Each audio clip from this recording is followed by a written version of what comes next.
Hello everyone and welcome to Bloggrana Everything and welcome back to the channel and also to the podcast. If you're listening from the podcast, this is going to be a review for the trash that we saw against Rayo Vellcano away from home, FC Barcelona. Once again, dropping points, getting a big fat L on the road, which is surprising for Xavi Hernandez actually, because he usually doesn't lose games away from home. This is only his maybe third or fourth La Liga loss away from home, Thinking about Real Madrid, I'm thinking about Almeria and Rayo. I can't think of another loss. If he did have another one, then it's probably just one more other loss. But at the end of the day, of course, it's not the kind of result that we wanted to see from Barca, because we want this league title business to be wrapped up as soon as possible, at least for us Barca fans. And I think that's something that's of great importance, because once that happens, then we could see more minutes for a lot of the fringe players and also the younger players, Then we could see players like Pablo Torre just come on and play without any pressure. Then we can tell just exactly how good they are. Players like Estanis, players like Alacon, even guys like Ferran and Fati as well. So we enjoy watching them struggle to cope with all the pressure that they're under, right? Anywho, the goals that Barcelona conceded this time around both naturally left you with quite a bit to be desired, let's put it that way.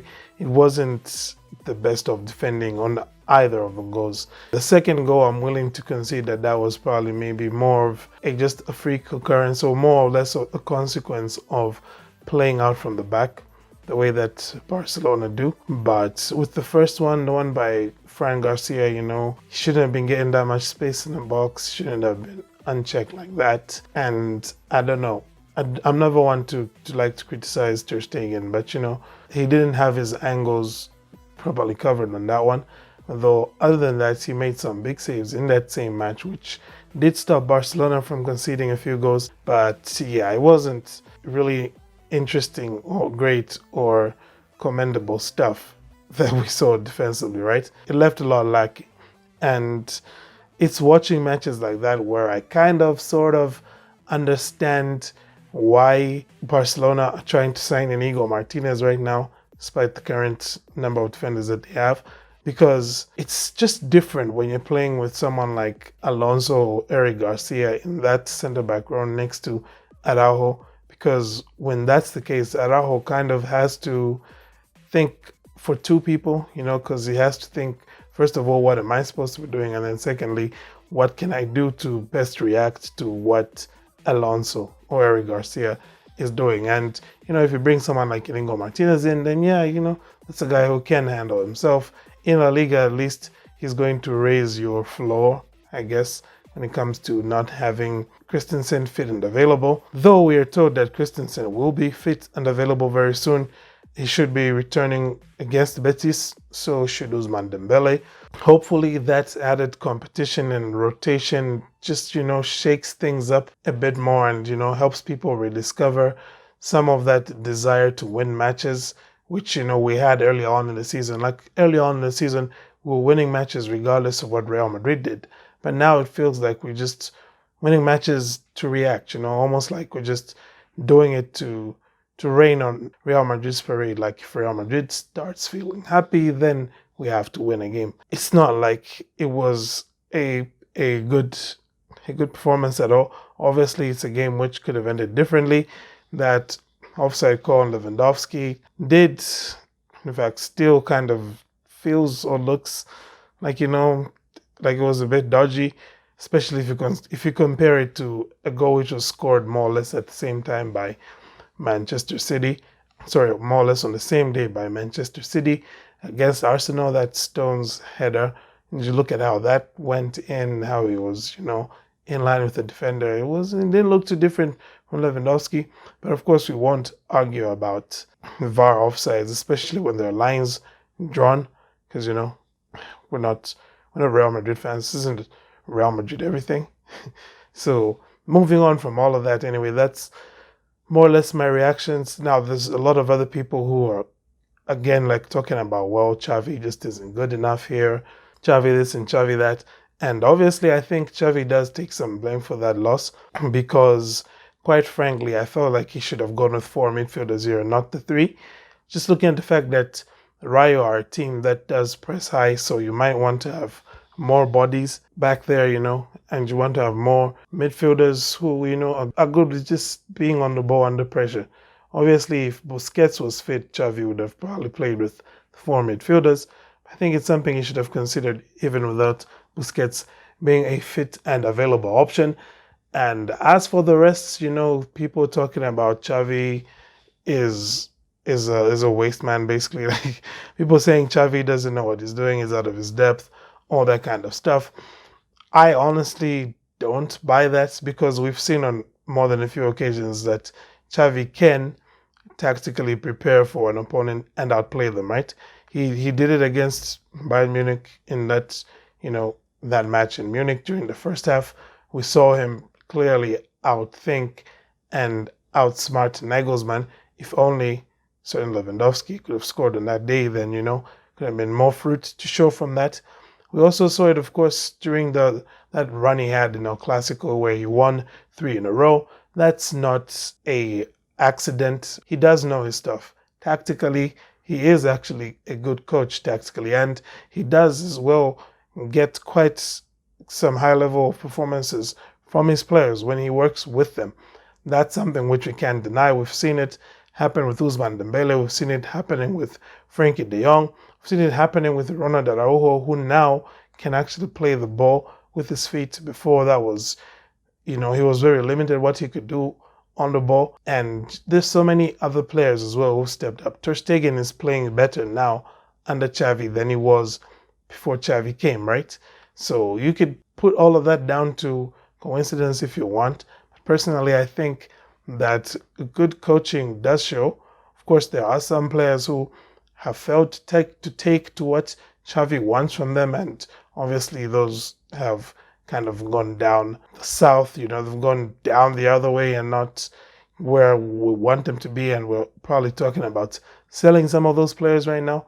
But at the end of the day, I think that you can't really question Xavi's capabilities as a coach as far as tactics is concerned and as far as training his players and getting performances out of them. I think that's something that he does do. However, one thing you can criticize him for is persisting with a bad call, right?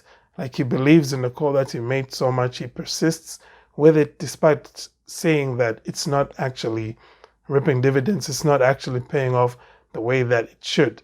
A good example of that is, of course, Marcos Alonso at centre back against Manchester United, right? Like how long did it take Xavi to realize and be like, okay, let me pull him off, let me bring Christensen on? So all of that, just to say that personally, I think that Xavi Hernandez is still more than capable of taking Barcelona to much greater heights. Now, whether or not he's going to get all that he wants or all that he needs in terms of personnel to be able to do that, that's a discussion for another day. But otherwise, I think that's basically my reaction to that. I also want to talk now about Barca Femeni because I don't often get to talk about them. I watched both of their matches against Chelsea, the one that was played on Saturday and the one that was played on Thursday night at Camp Nou. And I thought that in both matches, Barcelona played really well. They're probably a bit on the unlucky side to not have scored more goals in both legs of this tie, especially the Camp Nou tie. Like, I don't know how exactly they didn't score more than one goal, but either way, all they needed was a goal each in both legs, and it got the job done there. Once again, in the final of the Champions League, this is now their third consecutive final appearance, and they'll be waiting on the winner of Wolfsburg and Arsenal to see who they're going to face. But whoever it turns out to be, I'm sure that there are a lot of people who will still have Barcelona as favorites, except for maybe the British media if Arsenal makes it to the final, in which case, they always go crazy over their own teams, which, makes sense. Support your local team and all of that kind of stuff. But I just wanted to say, anywho, congratulations to Barca Femeni, and that despite all of the things that don't seem to be going the way that they should with the men's team, despite all of the things that seem like they are going just, completely off track, like a derailed train when it comes to the first team, whether it be recruitments, whether it be performances in crucial moments, whether it be player motivation at this point of the season. That's not something that we're seeing from Femeni, as each of those players continues really to be greatly motivated. And one thing which I think is probably their biggest asset is their depth, because you know what, they have made it all this way, played this entire season, reached the final of the Champions League, and they did all of that without the Ballon d'Or. They did all of that without Alexia Putellas, and she was supposed to make a comeback against Chelsea. That didn't happen, but she should be making a comeback pretty soon, probably this coming weekend in the league.